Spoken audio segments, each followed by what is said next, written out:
la joie a été volée. C'est la même chose aussi pour l'homme. L'homme qui a une femme, il donne la confiance à cette femme. Il dit, j'ai trouvé le bonheur de ma vie, la chair de ma chair, l'os de mes os. Mais alors que la femme, lorsqu'elle est maintenant bien assise et trouve que le bonheur est là, c'est au moment qu'elle commence à te préparer les repas. La main invisible commence à travailler. Et voilà, elle ne prend plus soin de son monsieur. Le monsieur est abandonné à lui-même. Il n'a même pas le temps de regarder son mari. Quand le mari parle 1, elle a 2. Quand le mari parle 2, elle a 10. Le mari a le souci dans le cœur. La joie a été volée. Tu arrives dans une famille, là où on t'a marié. Tu trouves, tu as des beaux-frères, tu as des belles-sœurs. Tu commences à les traiter, c'est comme s'ils deviennent tes esclaves. Tu ne les respectes pas. Tu trouves que tu es à la hauteur plus qu'eux. Tu les vois comme des petits-enfants. Et celui qui a mis cet enfant au monde, quand il voit cela, est-ce que la maman là ou le papa là, son cœur sera en joie? Non. La vie de la famille a été volée. C'est la même chose. Vous avez des belles sœurs qui peuvent arriver dans la famille. Vous commencez à les traiter pour dire, c'est lui qui est venu finir l'argent de notre frère. Nous, si on n'a pas des autos, parce que c'est elle qui prend ça. Nous, si on n'a pas une maison construite, c'est elle qui est en train de tout finir. Vous commencez à la maltraiter. Et cette belle sœur n'est plus en elle. La joie a été volée. Aujourd'hui, tu poses ton espoir sur tes enfants. Tu te dis, oh, gloire à Dieu. Dieu m'a donné des enfants. Ces enfants-là, c'est ceux-là qui vont me soutenir quand je vais vieillir. Tu as déjà mis tes calculs. Ton espoir se repose sur ces enfants. Mais quand les enfants sont grands, tu deviens la sorcière de la famille. Tu deviens celui qui les a maudits. Ils te regardent même plus. La joie d'une mère ne peut pas. La souffrance va pénétrer en toi. Tu es là, tu ne sais pas d'où la maladie est venue. Brusquement, on te dit tu es malade.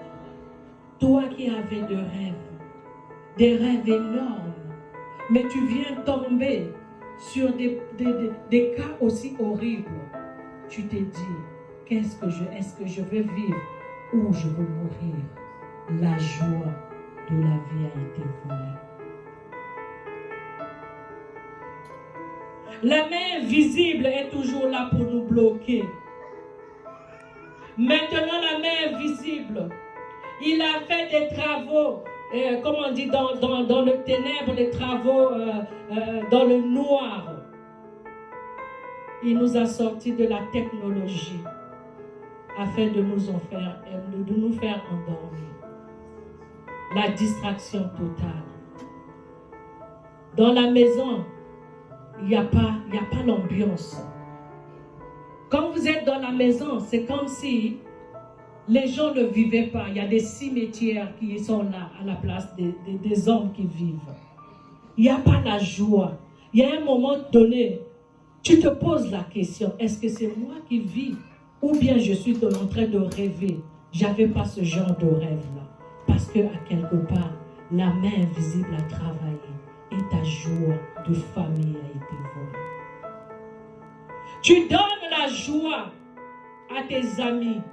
Confiance totale. Moi, je me rappelle un jour, mon mari est là assis. Un jour, quand je suis venue au Canada, j'avais une petite soeur. Pas petite soeur directe, mais les amis de ma soeur, c'était devenu pour moi comme des sœurs, la petite soeur. Mais quand je partais, je lui dis, oh, regarde, je te laisse, mais nous n'allons pas t'oublier. On va se battre. Un jour, comme tu es réfugié, là, tu vas monter aussi avec nous. Mais regarde, ton beau-frère est là. De temps en temps, Quand tu le vois, salue-le. C'est ton beau-frère parce qu'on était déjà devenus familiers. Mais un jour, je dormais la nuit. L'esprit me réveille. Il me dit, réveille-toi. Regarde celle à qui que tu as dit ta soeur. Il commence à mettre des idées dans ton mari. Réveille-toi. Je me lève au milieu de la nuit. Comme je dormais toujours avec le cap d'appel. Je voulais m'endormir. La même parole me revient à l'esprit. Et je me réveille. J'appelle mon mari. Quand je l'appelle, je dis, comment ça va? Il dit, ça va bien. Tout va bien, oui.